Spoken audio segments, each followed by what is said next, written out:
Order ng misis ko to ah. Oh, Maribel. Ako pa mismo nakakuha ng order mo. Malamang abunado na naman ako nito. Oh. Anak ng tok. Abunado na naman tayo guys. Matumal na nga, mag-abono pa tayo.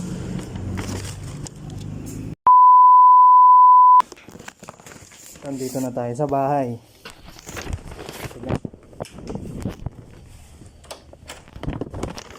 Oh, dito na yung order mo.